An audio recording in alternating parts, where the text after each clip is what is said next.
신실한 청지기로 살아가려면 이란 제목으로 하나님 말씀을 배워납니다. 과거의 신분제도나 노예제도가 사라진 오늘날 현대인들이겠죠. 오늘 현대인들은 스스로 나는 누구의 지배도 받지 않는 독립적인 자유인이라고 생각하고 살아갑니다. 그렇게 생각하시잖아요. 근데 과연 그럴까요?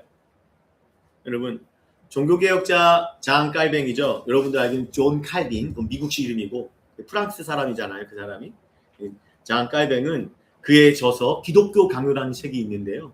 그 책에서 이렇게 말합니다. 인간의 마음은 끊임없이 우상을 만들어내는 공장과 같다라고 말했어요. 인간의 마음은 뭐와 같다고요? 끊임없이 우상을, 내가 뭔가 섬기고 의지하고 그런 것들을 한 것들을 만들어내는 공장 같다라고 말했습니다. 이게 무슨 말입니까? 인간은 반드시 무언가를 의지하고 섬기고 종속되어 살아간다는 것을 의미합니다. 심지어는 나는 나를 믿는 그것도 마찬가지예요. 한마디로 인간의 마음은 여러분 진공상태가 될 수 없다는 거예요. 진공상태, 은유적 표현이죠. 비어있지 않아요. 중립은 없어요. 여러분. 종속되어 살아갈까? 진공상태로 존재할 수 없다는 거예요.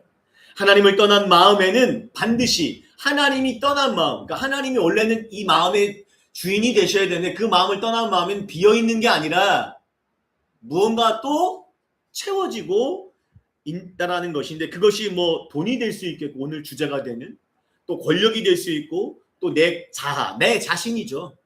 또 뭐 학벌이 될 수 있을 거고요. 많잖아요. 그런 거 전문이시잖아요. 잘 아시잖아요. 그런 것들이 내 마음의 우상으로 만들어내고 나도 모르게 그것들을 의지하고 숭배하고 살아간다라는 거예요. 지난 시간에 우리는 누가복음 16장 1절에서 8절 말씀, 불의한 청지기의 비유를 알아봤죠. 거기서 예수님께서 제자들에게 하신 불의한 청지기의 비유를 통해 재물에 관한 제자도의 말씀을 함께 나누어 보았습니다. 여러분, 청지기였잖아요. 불의한 청지기잖아요. 청지기에 비유해서 이 청지기의 특징이 세 가지가 있다고 말씀을 드렸잖아요. 그게 무엇입니까? 첫 번째는 청지기는 주인이 아니에요. 두 번째는 청지기는 뭐예요? 주인이 맡긴 일이 있다는 거예요. 자기에게 맡겨진 일이 있다는 거예요. 세 번째는 뭡니까? 그리고 때가 되면 반드시 셈하는 날, 결산하는 날, 심판의 날이라고 표현할 수 있겠죠? 온다라는 거, 있다라는 것입니다. 이 세 가지가 분명히 청지기의 특징으로 있다라는 것입니다. 여러분, 그리고 이 청지기의 특징 말고 또 한 가지 주목할 것은 무엇이었습니까? 주인이 불의한 청지기에게 해고를 선언했잖아요. 해고는 심판과 같다고 그랬죠? 우리가 하나님 앞에서는 죄인들의 심판과 같다고 그랬죠? 불의하게 청지기 짓을 했으니까 해고가 된 거예요. 심판이 선언된 거예요. 그런데 그 선언한 이후에, 그게 중요하죠. 그 심판이 선언된 그 이후에 몰라, 됐어, 그 어쩌라고 이러지 않았어요. 불의한 청지기는 그 이후에 청지기가 행한 일에 대해서 주인이 칭찬을 했잖아요. 칭찬한 그 이유가 불의한 청지기의 비유의 핵심이에요. 주인이 불의한 청지기가 행한 일을 그걸 칭찬했잖아요. 칭찬한 그 이유가 이 비유의 핵심이라고요. 그 이유가 무엇이었습니까? 그렇죠. 우리는 또 날마다 새로우니까 성경이, 그렇죠. 불의한 청지기를 이 행한 일에 대해서 주인이 칭찬한 이유가 무엇이었어요? 왜 불의한 청지기를 칭찬했습니까? 주인이 칭찬한 것은 그 불의한 청지기가 윤리적이어서가 아니었어요. 그래서 예수님도 옳지 못한 청지기라고 말해요. 예수님도 표현할 때 그가 윤리적인 행동을 해서 칭찬한 게 아닙니다. 오해하지 마세요. 그 주인이 칭찬한 이유는 윤리적이어서가 아니라, 첫 번째, 주인이 해고를 통보하니까 자신이 처한 처지를 직시했어요. 빌어먹자니 부끄럽구나. 빵을 파자니 힘이 없구나. 마치 탕자가 쥐업 열매도 좀 먹고 난 죽는구나. 아버지를 떠나니까 나 이제 죽는구나. 그렇죠? 자신의 현실 상황을 직시해야 돌아갈 수 있잖아요. 컴백할 수 있잖아요. 컴백홈 할 수 있는 거 아닙니까? 자신의 처한 처지를 직시하고, 두 번째, 거기서 끝나지 않고 그렇게 자포자기하고 좌절하고 포기한 게 아니라 했습니까? 다가올 미래를 준비했어요. 다가올 미래가 뭡니까? 해고잖아요. 심판이잖아요. 우리 히브리서 9장 27절 한 번 죽는 것은 사람에게 정해진 것이요. 이건 내가 계속 얘기할 거예요. 감이 없어진 것 같아서. 난 이것만 생각하기가 두려운데 한 번 죽는 것은 사람에게 정해진 거요. 그 다음에는 심판이 있을 것이니 전 분명히 전했습니다. 그때 가서 장 목사가 말 안 했는데 하지 마세요. 심판이 있을 것이니 미래를 준비했어요. 그 심판을 대비했다고요. 그 불의한 청지기는요. 근데 한 가지 더 생각해보면 어떤 방식으로 미래를 준비했어요? 심판을 준비했습니까? 해요. 어떤 방식이었습니까? 지혜롭게, 그걸 지혜롭게 했다고 칭찬하신 거잖아요. 그 방식을. 미래를 준비한 것도 칭찬하지만 더 구체적으로 미래를 준비한 방식을 칭찬하신 거예요. 어떤 방식으로 칭찬하셨을까요? 어떤 방식으로 그가 했습니까? 주인에게 머리를 풀고 전하 석고대죄했습니까? 아니면 우리 자꾸 하는 거 있잖아요. 뭐 마음에 안 들고 뭐가 걸린다 싶으면 어디 올라가요? 기도원 올라가요? 뭐예요? 그래서 뭐예요? 그 다음에 금식을 해요. 며칠? 최장 40일까지. 40일 금식 기도했나요? 회개 기도했나요? 이 사람 안 했어요. 뭐 했습니까? 청직이 아직은 지금 맡겨져 있는, 아직 걷어가지 않았잖아요. 아직은 맡겨져 있는 청직이 직분을 이용해서 자기가 얻을 예전엔 청지기 직분을 이용해서 고리대금을 한 거자 했다고 말씀드렸잖아요. 얻을 수 있는 고리대금의 돈을 어떻게 했어요? 포기했어요. 그쵸? 돈을 포기했잖아요. 우리 지난 시간 알아봤죠? 돈을 포기하고 뭘 했어요? 사람을 얻었어요. 그 방식으로 미래를 준비했어요. 그걸 칭찬하십니다. 이해되시죠? 그리고 이어지는 오늘 본문 말씀이 9절에서 13절 말씀인데, 여러분 앞서 말했던 불의한 청지기의 지혜로움을, 아까 말했던 그 지혜로움 뭔지 아시죠? 미래를 대비하는데 돈을 포기하고 불의한 재물을 포기하고 뭘 한 거예요? 사람을 얻는 방식을 칭찬한 그 지혜로움을 어디에다가, 9절에서 13절 오늘 본문 말씀에서 그 불의한 청지기의 지혜로움을 어디에다가? 제자의 삶에 적용시키고 계세요. 제자의 삶, 제자도의 교훈으로 이어서 적용시키는 말씀으로 9절에서 13절 말씀을 주시고 있다. 정리되시죠? 오늘 주시는 예수님의 이 말씀을 통해서 재물에 관한 바른 제자도를 깨닫기만 하시면 안 됩니다. 깨닫게 하신 말씀대로 순종하며 살아가는 믿음의 결단과 삶의 변화가 오늘 우리 신신앙계 공동체에 임하기를 주님의 이름으로 간절히 축원드립니다. 오늘 본문 예수님께서는 제자들에게 1절 8절에 불의한 청지기의 비유를 말씀하셨고, 그리고 나서 곧바로 오늘 본문 9절에서 비유의 적용의 말씀이 시작되는데요. 9절에 이렇게 말씀하시죠. 내가 너희에게, 너희 누구예요? 1절 말씀 뭐라고 돼 있죠? 제자들에게 이르시되었잖아요. 그러니까 너희는 누구예요?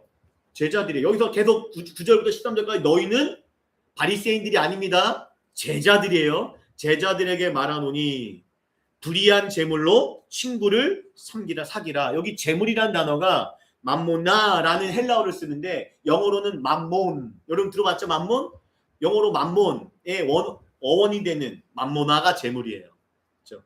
맘모나라는 단어를 사용하는데, 자 여기서 그래서 불의한 재물이라는 표현이 나오는데, 이건 지난주에도 설명했지만 불의하게 돈을 벌었다는 의미라기보다는 돈의 본질적인 의미를 좀 말씀하는 거예요. 돈은 어떻게 생겨났죠? 하나님이 창조하셨나요? 보시기에 좋았더라 하셨나요? 아니잖아요. 우리 창세기 하고 있으니까. 돈은 어떻게 생겨났어요? 타락한 인간 세상의 질서 속에서 만들어진 거죠. 맞죠? 동의하시죠? 그리고 그러다 보니까 뭐예요? 타락한 인간 세상이 만들어지니까 그것들은 뭐예요? 영원하지 않아요. 영원하지 않기 때문에 사라질 것이기 때문에 그러한 이유로 불의한 재물이라고 표현하시는 거예요. 그래서 불의한 재물 뒤에 뭐라고 되어 있어요? 그 재물이 없어질 때가 온다라는 것을 말씀하고 있잖아요. 그렇죠?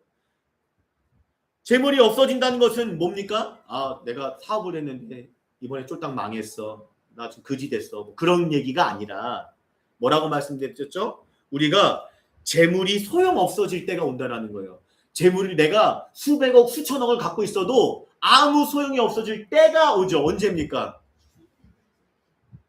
장례식 치를 때. 그렇죠? 맞죠? 네. 우리나라 개념으로는 저승길 노잣돈 준다고 그러는데 1원도 못 가져가죠. 그거 누가 가져간다고요? 염하시는 분들이 다 가져가요.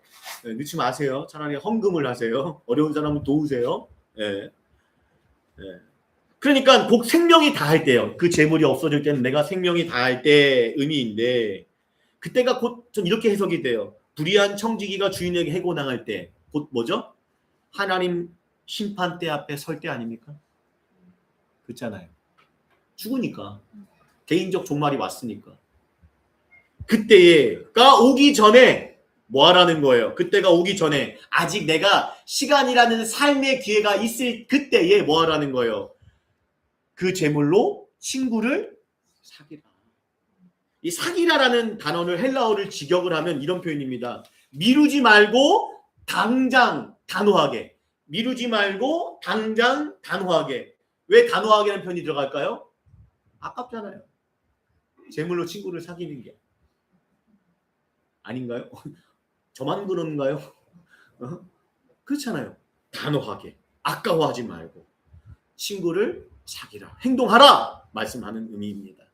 그러면 그들이 너희를 영주할 뭐예요? 그들이 내가 사귄 친구들이겠죠. 내가 재물을 활용해서 섬긴 어려운 이웃들을 말하겠죠.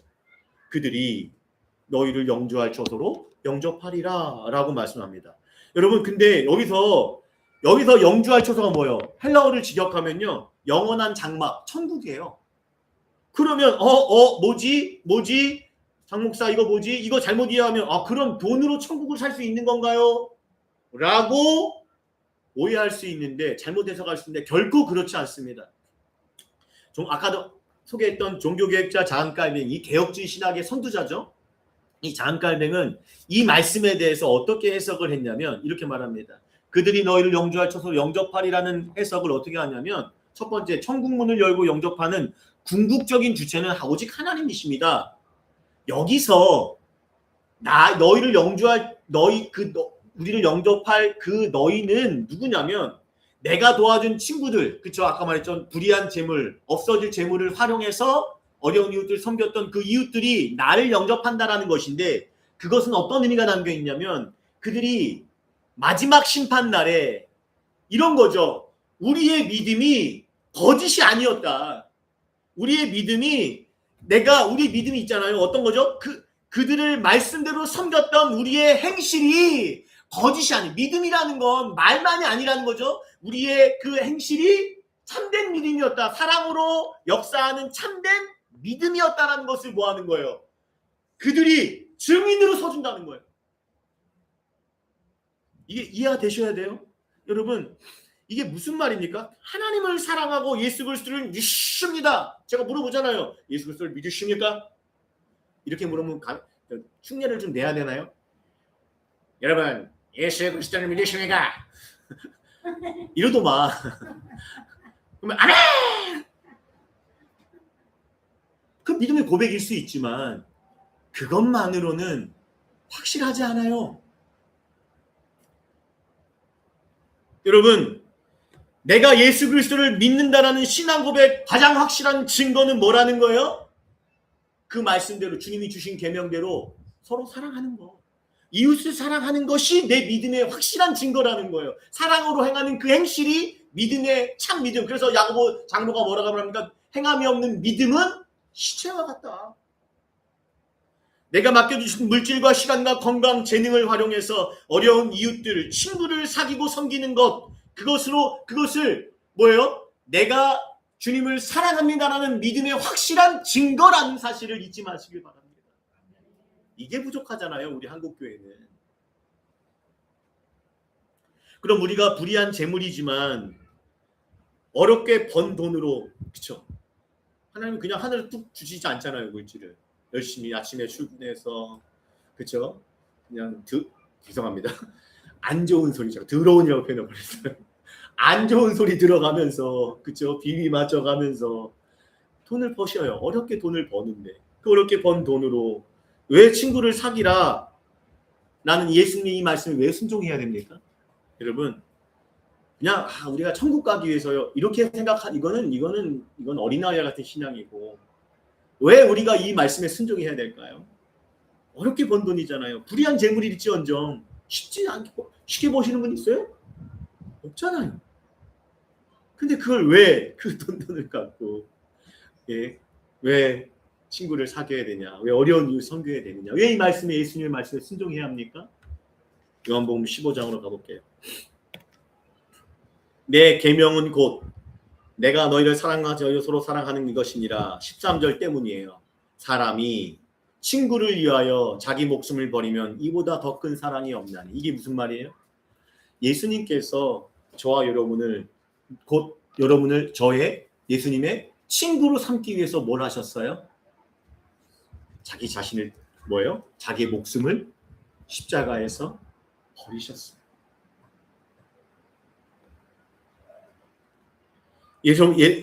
저와 여러분을 예수님의 친구, 이거를 해석한 뭐예요? 구원받은 하나님의 백성, 하나님의 자녀로 삼아 주시고자 자기 목숨을 십자가에서 버리셨기에 내가 너희를 사랑한 것 같이 뭐 하라는 거예요? 너희들이 내 친구가 됐으니까, 거룩한 하나님의 자녀가 됐으니까 이제 내가 너를 사랑한 것 같이 너희도 어떡하라는 거예요?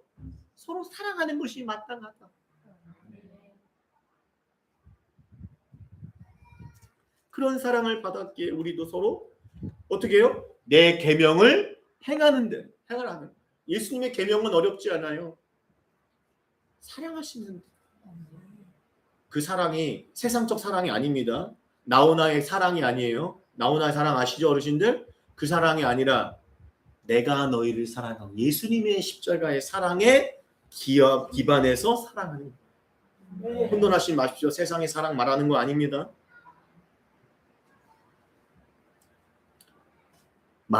말만 주변에 참 말만 하는 분들이 많아요. 저도 많이 반성을 하는데 말만 주님을 사랑합니다.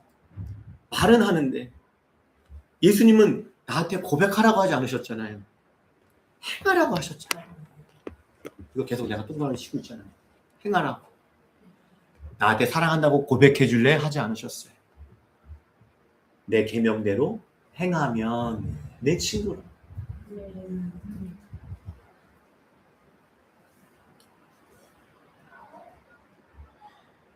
이 땅에서 천년만년 살지 않잖아요. 착각하죠, 우리는. 천년만년 사는 것처럼 막 쥐고 살아요. 한 줌도 안 되는, 그렇죠? 내가 보기에 한 90만 넘어가도 좀 돈이 별로 의미가 없어지는 것 같아요. 우리 외할머니 90이 넘으셨는데 의미가 없지는 않은 것 같은데 점점 떨어지죠? 그렇죠? 그 한 줌도 안 되는 거 정말 그렇게 생각이 드는데 그거 못 놓아서 이웃과 전혀 나누지 않고 섬기지 않는다면 그 사람이 아무리 교회를 오래 다녀도, 그 사람이 목사를 할지라도 그 사람은 예수님의 제자가 될 수도, 예수님의 친구가 될 수도 없다는 사실을 오늘 내가 말하는 거 아닙니다. 예수님께서 말씀하고 있다는 사실을 잊지 마시길 바랍니다. 그래서 어리석은 부자와 같은 삶이 아니라 주님의 계명대로 서로 사랑하며 실천하는 우리 신실한교회 공동체가 되길 예수님의 이름으로 간절히 축원드립니다. 이어서 주님께서는 10절 12절을 말씀해서 이렇게 말씀하시죠. 10절 12절 말씀에 대해서 읽지 않고, 시간상 읽지 않고 그냥 쭉 설명하면서 나아가겠습니다. 예수님 우리 제자들에게 뭐라고 말하죠? 충성에 대해서 계속 말씀하세요. 충성. 여기서도 충성. 이 단어에 주목해야 돼요. 충성하라라고 하고 있거든요. 그렇죠? 충성이라는 건 피스티스라는 헬라어를 쓰는데요. 이게 우리 교회 이름이에요, 사실은요. 교회 이름 뭐죠? 우리 신실한 교회잖아요. 이 피스티스가 신실한이라는 뜻이에요, 직역을 하면. 근데 이걸 이제 의역을 해서 충성이라고 번역을 하거든요. 한글 성경에서는요. 그렇죠? 그러니까 충성하라는 말은 헬라어 단어를 살려서 번역을 하면 신실한 제자로, 신실한 청지기로 살아가라 이 뜻이에요. 근데 여러분, 주님은 충성하라 라운 제자도의 교훈을 주시는데, 그쵸? 여기까지는 알겠어요. 근데 뭐와 연관돼서 제자도를 충성하라고 하시죠? 재물과 연관해서 세 가지 사항들을 연관해서, 재물과 연관해서 세 가지 사항들을 대입해서 충성하라고 말씀하고 있어요. 신실한 제자로 청지기로 살아가라고 말씀하고 있는데 그 세 가지가 뭡니까? 세 가지에 대해 정리해봤어요. 충성하라는 제자도는 세 가지 비교 사항들. 첫 번째, 지극히 작은 것과 큰 것. 그렇죠? 10절에 있죠? 11절에는 불의한 재물과 참된 것. 그다음 12절에는 남의 것과 너의 것. 이것을 해석해야 예수님 이 말씀의 의미를 해석이 될 수가 있어요.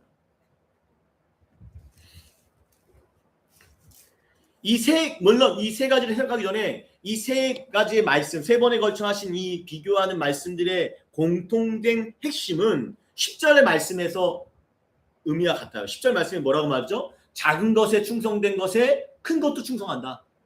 근데 작은 것에 충성하지 않으면 큰 것에도 충성하지 않는다. 불의한다. 이거 아주 상식적인 말이잖아요. 아주 기본적인 논리 아닙니까? 아니에요. 아니 작은 것에 충성하지 못하는 자가 아니 자기 가정부터 화목하지 못한 자가 어떻게 우리 중랑구를 책임질 수 있겠어요?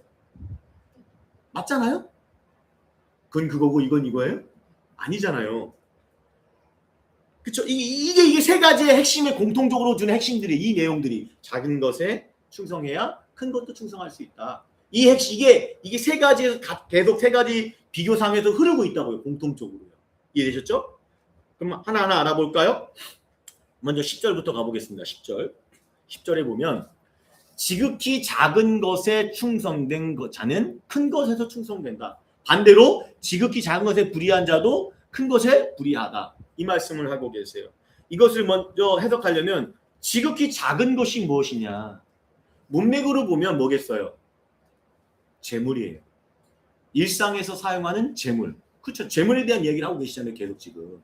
불의한 아까도 9절에서 불의한 재물로 충성이라는 것처럼 재물이에요. 지극히 작은 것은 충성되고 그럼 큰 것은 무엇이겠습니까? 큰 것은 주님이 맡기신 하나님 나라의 사명이에요. 존 스토스 목사님은 이것을 뭐라고 해석했냐면은 큰 것을 영혼을 구원하고 양육하는 일이라고 해석했어요.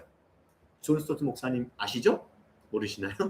네, 제자도를 쓰신 아주 유명한 개혁주의 설교자이신데 그분은 이렇게 해석을 해서 큰 것은 본문의 이 큰 것은 뭐다? 영혼을 구원하는 것과 양육하는 것이다. 라고 하나님 나라 주신 사명이라는 말씀이에요. 여러분 근데 보세요. 세상 나라에서는 어때요? 이건 지금 하나님께서 예수님께 말씀 하나님 나라의 기준이라면 세상 나라 기준은 뭐예요? 세상 나라에서 큰 것은 뭐예요? 부와 재물이죠. 집중이 좀 흐트러지시는 것 같아요. 집중하세요. 여러분 세상 나라에서 큰 것은 부와 재물이잖아요. 동의 안 하시나요? 그렇잖아요. 그러니까 세상 사람들이 우리도 한때 그랬잖아요. 뭐요? 목숨 걸고 뭐 하려고? 돈 벌려고 쫓아다녔잖아요. 제가 그랬거든요. 그래서 사람의 영혼을 살리는 복음을 전하는 일보다 뭐가 더 큰 일이에요? 돈 버는 일. 맨날 이거 충돌하지 않아요? 주일날 예배 드리고 주일날 내가 뭔가 아니면 뭐 하나님 나라에 봉사하는 일보다 뭐예요? 밥 벌어 먹는 일이요. 그것이 항상 이거는 비교 대상 되지 않았잖아요. 그냥 이거 딱 오면 잠깐 쉬어.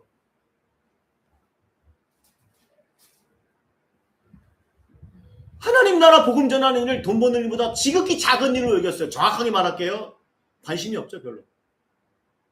하나님 나라 복음 전하는 일은 지극히 작은 걸로 세상 나라는 그 기준으로 하지만 그러나 하나님 나라는 그렇지 않다는 거예요. 부와 재물이 지극히 작고요. 그건 사라질 것이니까. 하나님 나라는 뭐예요? 영원할 것이니까. 만약 교인들 중에도 돈 버는 일에 목숨 걸고 복음 전하는 일보다 이 돈 버는 일이 더 큰 것이라고 여기고 살아가고 있다면 근데 물어보면 말은 그렇게 말하진 않죠. 목사가 물어보면 그렇죠. 하나님 일이 먼저죠. 하지만 한동안 삶을 보면 행동하는 걸 보면 알잖아요. 돈 버는 게 더 큰 것처럼 여긴다면 그 교회는 뭐와 같다는 거예요? 하나님 나라 백성이 아니라 세상 나라 사람과 같다는 거예요. 교회는 다녀도. 사람보다 재물을 더 소중히 여기는 불의한 청지기. 그래서 심판당했잖아요. 주인한테. 별 차이가 없다는 거예요. 그러한 영원한 하나님 나라에서 없어질 부와 재물은 뭐라고요? 지극히 작은 것이라고 오늘 주님 말씀하시는 거예요. 영원한 복음을 전하며 영혼을 구하는 것은 큰 것이라고 말씀하고 있습니다. 그런데 보세요. 그래서 충성된 제자의 삶은, 충성된 신실한 청지기의 삶은, 자 보세요. 뭐라고 얘기합니까? 이 재물에 대해 충성된 자는, 재물에서 신실한 자는, 이게 어떤 의미입니까? 지극히 작은 것에 충성하는 제자는 이거잖아요. 요게 그대로 내려왔거든요. 어떤 의미가 있습니까? 제가 해석을 달아놨죠. 주어진 재물이 지극히 작은 것이니까 뭐 하는 거예요? 내 욕망을 위한 것이 아니라 뭐 하는 데 쓰는 거예요? 이 재물을. 아까 이 구절 말씀처럼 친구를 사귀는데 사람을 살리는 생명의 도구로 사용하는 자, 그런 제자는 지극히 작은 것에 충성된다는 게 뭐라고요? 아, 내게 주신 물질이 내 배를 부리고 내 욕망을 채우는 도구가 아니라 사람을 살리는 도구구나. 작은 것에 이렇게 충성할 때 뭐가 이루어진다고요? 큰 것에서 충성되리라. 큰 것에 충성되는 건 뭐예요? 큰 것에 충성한 제자, 복음의 사명, 사람을 살려내는 사명을 그 제자가 감당할 수 있다는 것을 말씀하고 있다는 거예요. 이해되시죠? 자, 그러면서 11절 가볼게요. 11절 이어진 11절도 같은 맥락이에요. 너희가 만일, 너희는 누구죠? 제자들입니다. 바리새인들이 아닙니다. 너희가 제자들에게 만약을 얘기하셨죠. 만약에 불의한 재물에도 이번에는 충성하지 아니하면, 불의한 재물, 아까 불의한 재물이 뭐라고 그랬죠? 불의한 재물. 바로 들어갈게요. 너희가 만약 불의한 재물 충성하지 않는다는 것은 죽으면 없어질 거라고 말씀드렸죠. 그러니까 불의하다. 영원한 것이 아니다. 내가 갖고 있는 재물 영원히 갖고 있을 수 없잖아요. 그런 줄 모르고 충성하지 아니하면이니까 그런 줄 모르는 거야. 끝까지 내 손에 움켜쥐고 아까 말했던 것처럼 천년만년 살 것처럼 그냥 꽉 움켜쥐고 내 것이냐. 어리석은 부자 비유가 그거였잖아요. 내 창고를 두고 내가 영혼을 위해서 내가 편히 쉬리라 그랬잖아요. 그 어리석은 부자처럼 뭐예요? 이기적으로 자신만을 위해서 재물을 사용한다면 그럼 충성하지 않는 거잖아요. 이 신실한 청지기가 아니라면 뭐 하는 겁니까? 여기서 누가는 하나님이에요. 하나님을 상징하는 표현이에요. 누가. 그렇죠? 여기서 누가 참된 것이 무엇이겠습니까? 아까 불의한 것에 반대되는 개념이죠. 뭡니까? 하나님 나라, 영원한 하나님 나라에서 상속받을 생명을 말해요. 참된 것이 그거니까. 그건 영원하니까. 불의한 것은 사라질 것이고 참된 것은 영원하죠. 하나님 나라에서. 우리가 하나님 나라에 상속받을 영원한 생명, 그것을 너희에게 맡기겠느냐. 무슨 말이에요? 맡기지 않는다는 거예요. 어떻게 하면? 불의한 재물에도 충성하지 아니하면. 충성하지 않은 이유가 뭐예요? 내 것이니까. 확 쥐고 안 노는 거예요. 여기서 내가 잘 먹고 잘 살 거거든. 난 천년만년 살 거니까. 그러면은 하나님이 예비하신 그것을, 참된 것을 너희에게 맡기겠느냐? 아니, 맡기지 않는다.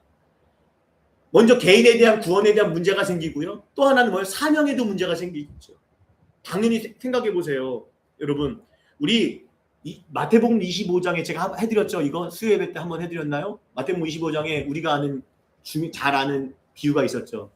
한 달란트 받은 자의 교훈을 기억하셔야 돼요. 한 달란트 받은 자의 교훈이 무엇입니까? 한 달란트 받은 자는 뭐예요? 받은 걸 뭐예요? 파묻어버리고 지 멋대로 살았잖아요. 그리고 나서 그 처분이 뭐였습니까? 한 달란트 받은 자에게 어떤 일이 벌어졌습니까? 신실하지 않은 그 청지기에 받은 처분은 뭡니까? 받은 달란트도 빼앗기고, 그렇죠? 자기도 빼앗기고, 뭡니까? 바깥 어두운 데 쫓겨나서 일을 갈았다는 그 사실을 우리 반면교사로 삼아야 된다는 것입니다. 무엇보다 여러분 생각해 보세요. 하나님 관점에서 한번 생각해 볼 필요가 있어요. 이 한 달란트 받은 이 불성실한 청지기에게 5달란트 맡길 수 있어요? 여러분한테 맡기겠어요? 나라도 안 맡겨요. 무슨 말입니까?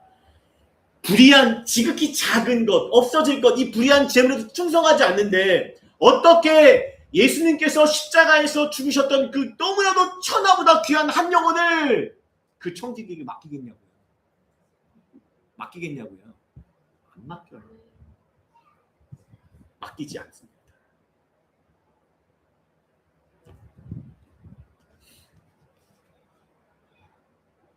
불의한 재물에도 충성하지 않는 제자는 하나님이 주신 사명도 감당할 수 없다. 이 말씀을 하시는 거예요. 이걸 좀 구체적으로 정리해 볼까요? 저 그런 얘기 간혹 많이 들어요. 교회 안에서 기도할 때 기도 그 표어가 뭐예요? 그 뭐예요? 한국 조국 민족을 복음화하 주시옵소서. 세계 선교를 이끌어가는 교회가 되게 하여 주옵소서. 막 그게 막 뜨겁게 막 쳐대면서 빵빠레 울려가면서 막 기도해요. 근데 아무리 그렇게 외치고 금식 기도하고 그런다 할지라도 삶의 현장에서 그 외쳤던 장로가, 그 외쳤던 목사가 공금을 횡령을 해요. 작은 그 물질에 정직하지 않아요. 법인카드 함부로 이용하고 사람들한테 그 물질 하나 모여 속여서 팔아버리고, 그리고 일상의 삶에서 그 작은 재물에조차 정직하게 살지 않으면서 무슨 세계 복음하고 무슨 민족 복음하냐는 거예요. 이해되세요? 그건 가짜라는 거예요. 울리는 꽹과리와 같다는 것이죠.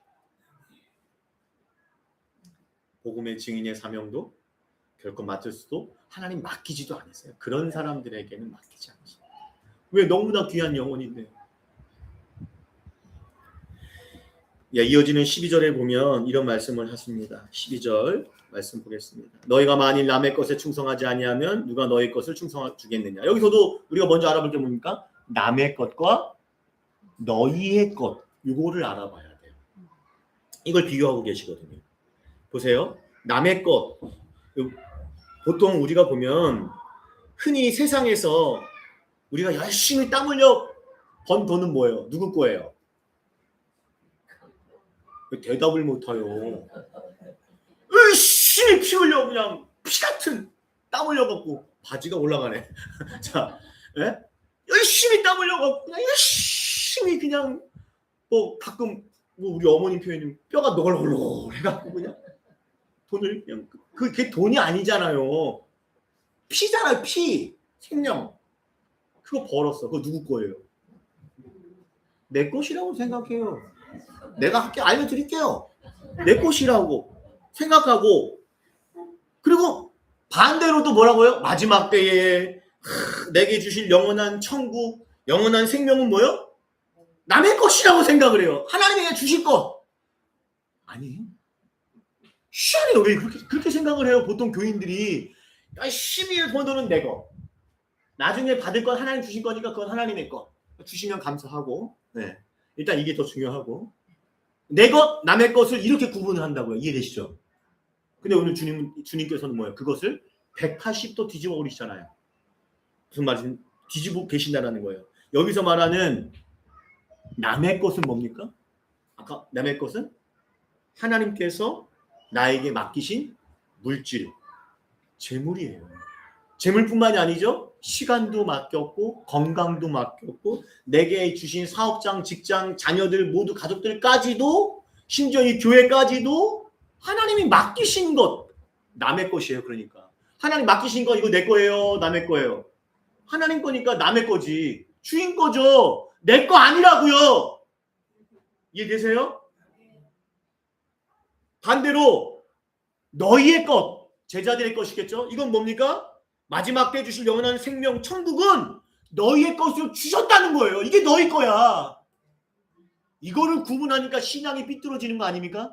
재물은 내 것, 천국은 하나님 것, 남의 것. 이게 제대로 안 되니까. 근데 주님은 그렇게 말씀하지 않아요. 여기서 남의 것은 주님이 이 땅에 맡기신 물질, 시간, 건강. 이게 내 거 아니고 너의 것, 주인 거고.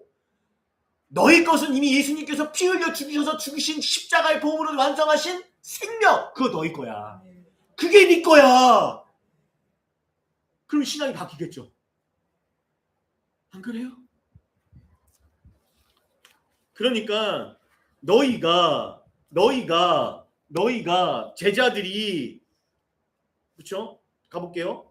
너희가 남의 것에 충성하지 아니하면, 남의 것은 뭐예요? 하나님 맡기신 재물에 충성하지 아니하면, 너희가 제자들 만약 하나님께 맡기신 그 재물에 충성하지 아니하면 내가 뭐요? 충성하지 않는다는 게 뭐예요? 아까 얘기했잖아. 내가 벌었으니까. 내가 피땀 흘려 벌었는데 이건 내 거지. 하나님 왜 도둑놈 신부예요? 내 것이야. 그러니까 내 마음대로 내 욕심대로 살아가면 되지. 충성하지 않냐면 그 뜻이에요. 그렇게 살잖아요. 내 것이라고 여기는 순간 내 마음대로 하죠. 이제 기분 좋으면 헌금하고 기분 나쁘면 헌금 안 하고. 봤어요. 기분 좋으면 도와주고 기분 나쁘면 뭐야? 그래? 됐어. 끊어버리고. 내 거니까 내 마음대로 하는 거잖아요. 아니요. 우리 선교사님 돕는 거? 저기 뭐예요? 우리 후원 자녀들 돕는 거? 아니에요. 우리 상관없이 무조건 가는 거예요. 고예요, 고.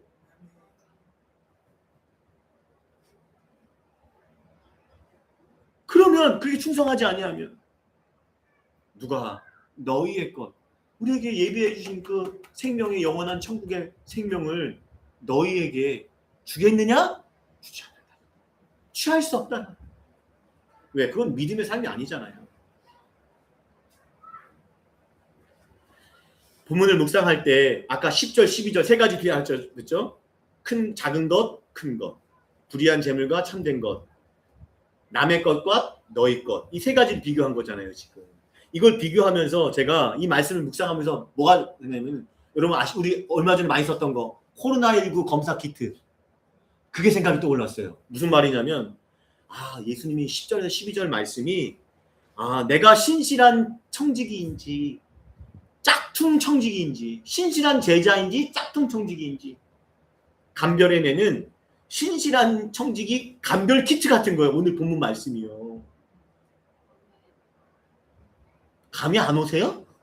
여러분, 저와 여러분이 신실한 청지기인지 거짓 청지기인지, 하나님께서 이 교회를 봤을 때, 우리 신실한 교회 공동체를 봤을 때 천하보다 귀한 영혼을 맡겨도 되는 그런 귀한 교회인지, 아니면 거짓 교회인지 감별하는 방법이 무엇이었어요? 오늘 10절 12절에서 그 감별기로 돌아가고 있다. 이거 10절 12절이요. 감별하는 감별 기능이 뭐였습니까? 방법이, 여러분, 예수님을 믿는다고 말하고 제자라고 지칭하는 그 교인이, 그 교회 공동체가 뭡니까? 재물을 어떻게 다루고 있는지, 재물을 어떻게 사용하고 있는지를 보면 그 교회가 진짜 하나님의 교회인지, 그 교인이 참된 제자인지 아닌지를 감별해낼 수 있다는 것을 10절 12절에서 예수 말씀하고 있는 거 아닙니까? 지극히 작은 것을 충성하지 않는데 무슨 큰 것을 한다는 거야. 불의한 재물도 충성하지 않는데 무슨 참된 것을 얻겠다는 거야. 하나님 맡기신 너의 것도 충성하지 않으면서 어떻게 너에게 주신 생명의 복음을 너희가 믿는다고 얻을 수 있다는 거야. 감별해내시는 거 아닙니까? 감별기 같다고요. 코로나 키트 감별 모르세요? 양성인지 음성인지? 그거 감별하는 거야. 우리가 어떤 제자인지, 어떤 청직인지, 우리 공동체가 어떤 교회인지.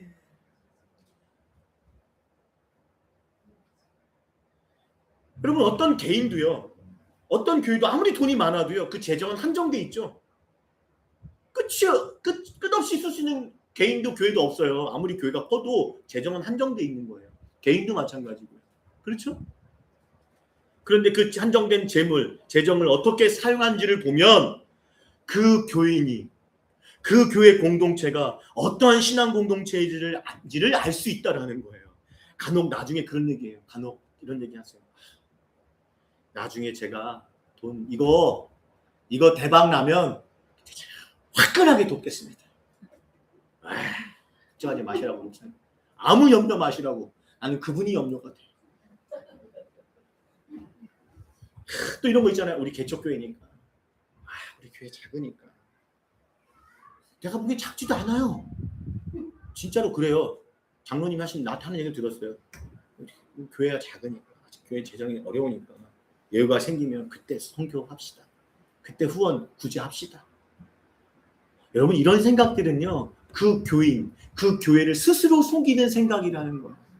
스스로 자신을 알면서 속이는 거 있죠.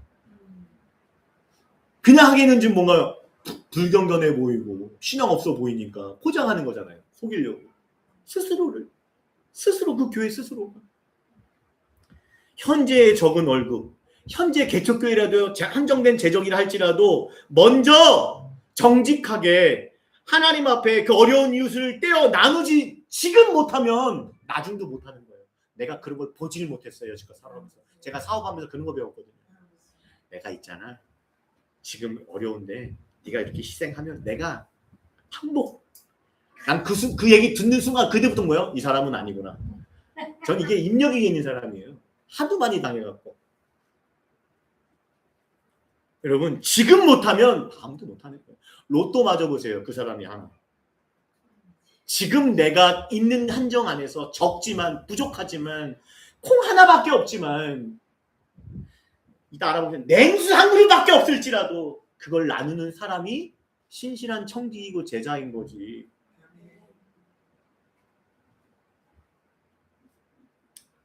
신실한 청지기의 훈련은요. 지금 내 손에 있는 적은 것부터 시작하는 거예요. 그래서 우리는 개척할 때부터 후원을 시작했어요. 선교사님 돕는 거 시작했어요. 더 많아지길 원합니다. 더 많이 우리 재정이 그것들로 많이 쓰여졌으면 좋겠어요.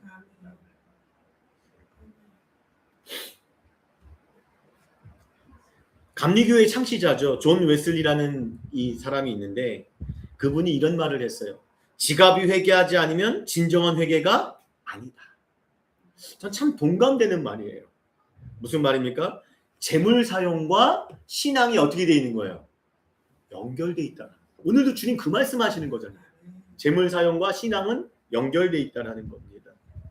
여러분 간혹 보면요, 제가 이런 거 이게 사실 말씀에 시간이 길어질까봐 뺐는데 해야 되겠어요. 어차피 우리 오후 예배 없잖아요. 자, 이 한국 교회의 가장 큰 문제점 하나 진단해 볼게요. 신앙의 문제점.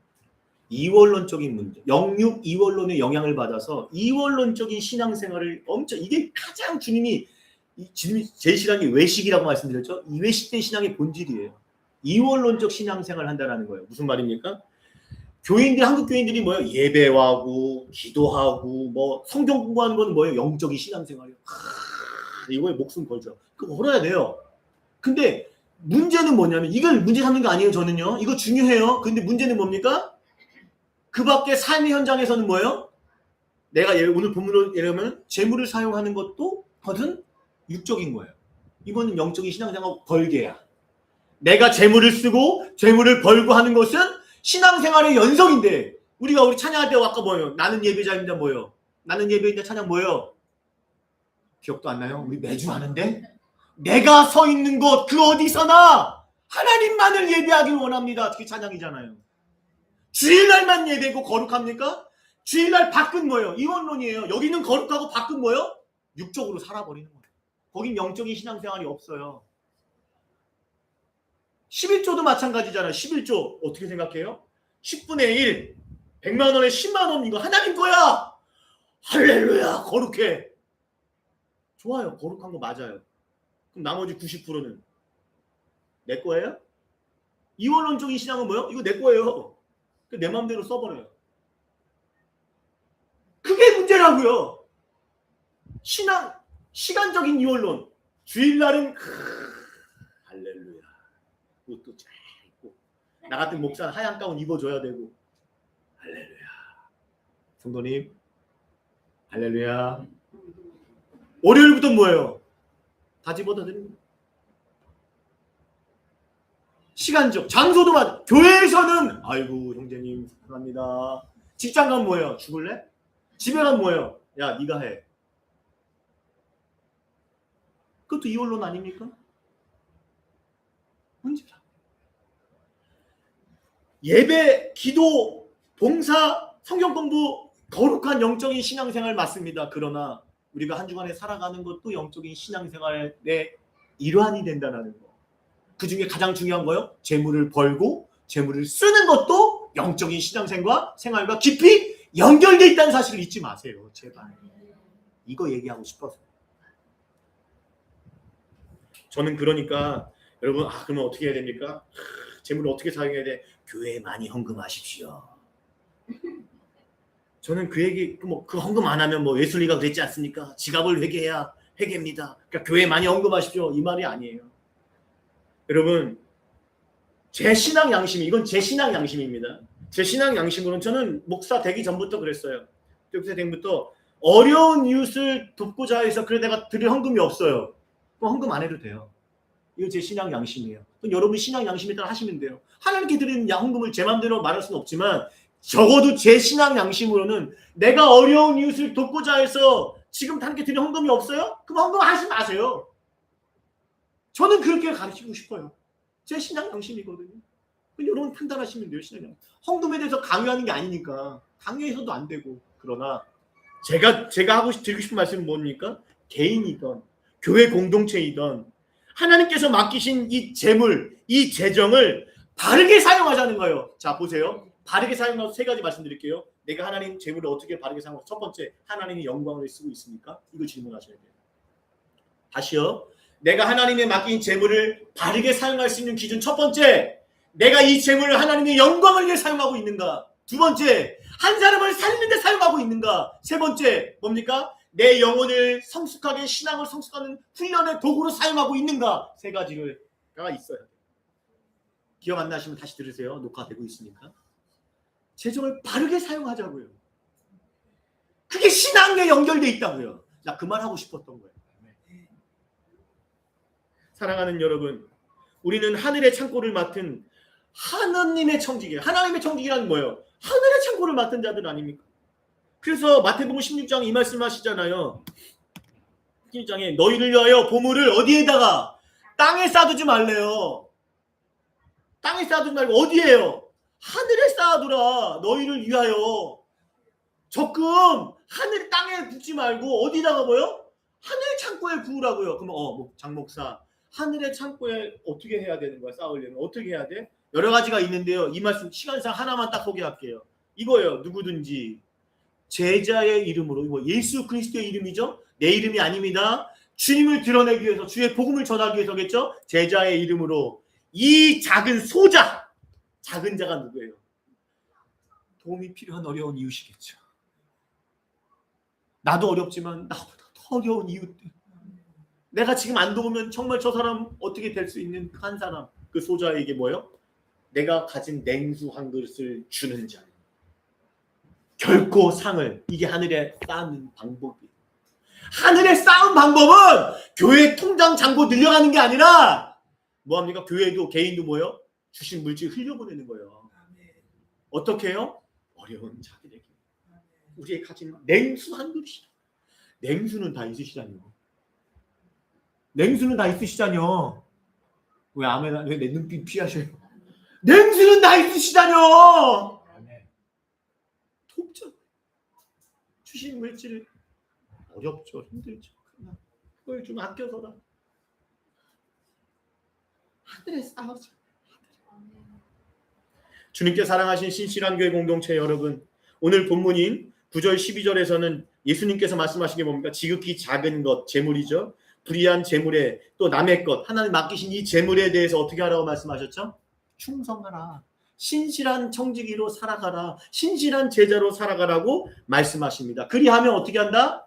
큰 것, 하나님 나라 사명도 맡기고 참된 것, 영원한 하나님의 생명, 너희를 예비하신 하나님의 생명을 너에게 주시리라라고 말씀하셨어요. 여러분, 이를 위해 제자요 청직이 된 우리가 먼저 할 일이 뭐라고요? 다시 반복할게요. 뭐라고요? 작은 것.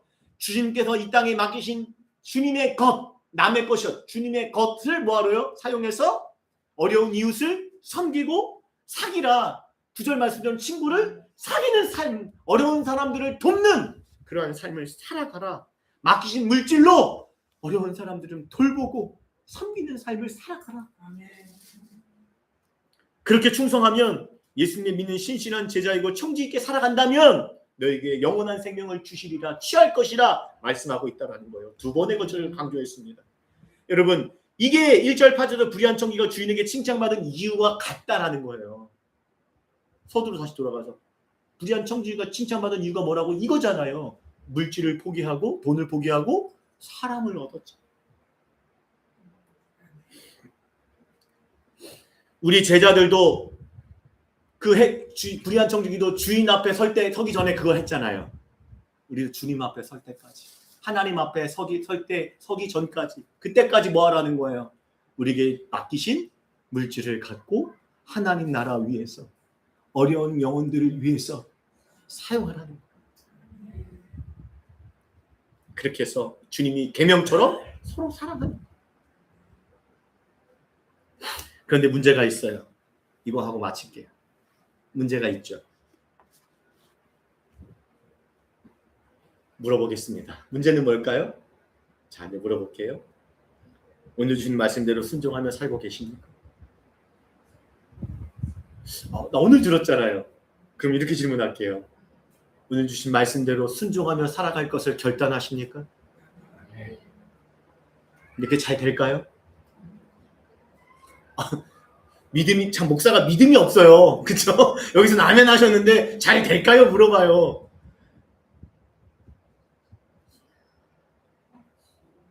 저 애가 넷이다 보니까 저희 가족도요 빠듯해요. 빠듯한 정도가 아니죠. 먹고 살기 힘들어요. 우리 가족 먹고 살기도 힘들어요. 잘 들으세요, 제 말. 그냥 저기 할 게 아니라 예수님이 하시는 사력 있게, 우리 사력 있게 생각하고 판단하라고 했잖아요. 예수님께서. 우리 제자도 배울 때 배웠죠? 네?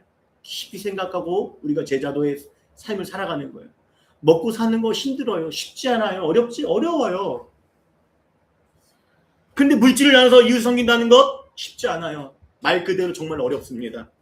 그래서 하나님께서 맡기신 재물을 가지고 충성하기 위해서, 우리가 신실한 청지기로 살아가기 위해서 우리에게 필요한 것이 하나 더 있어요.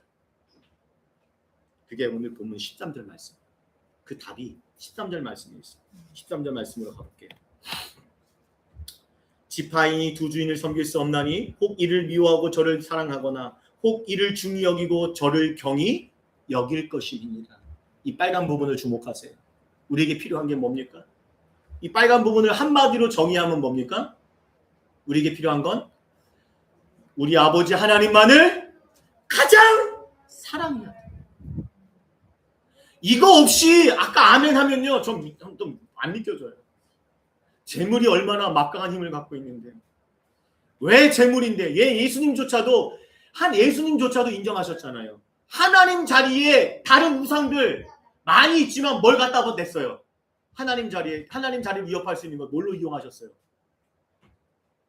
권력이요? 아니잖아요.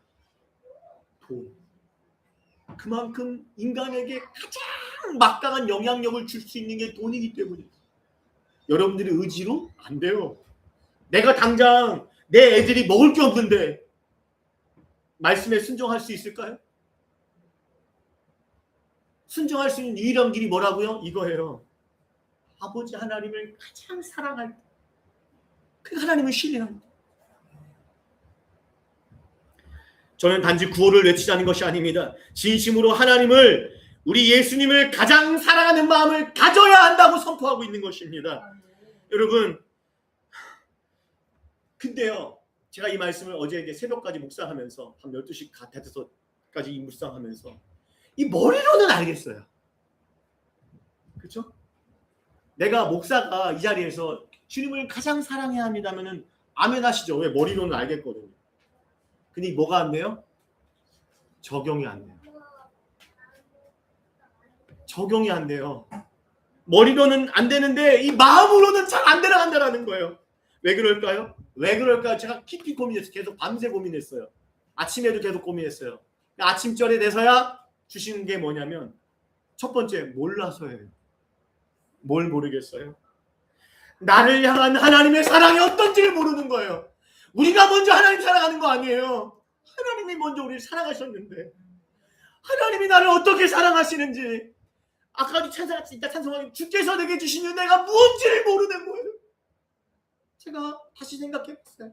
제가 어제 말씀을 묵상한 밤 12시에 집에 들어가면서 그 찬양을 들으면서 주께서 주신 내 모든 은혜, 나 크더라고요. 나 같은 사람을 여기까지 세우실 때 저도 우여곡절이 많았거든요. 실패도 여러 번 했고 죽으려고도 했어요. 그런 나 같은 인간들, 하나님께서 주신 은혜가 너무나 크고 여러분들은 그런 거 없어요? 난 그걸 아니까 나보고 여기서 목에 칼을 두고 주님 믿기 난 주님을 포기할 수가 없어요.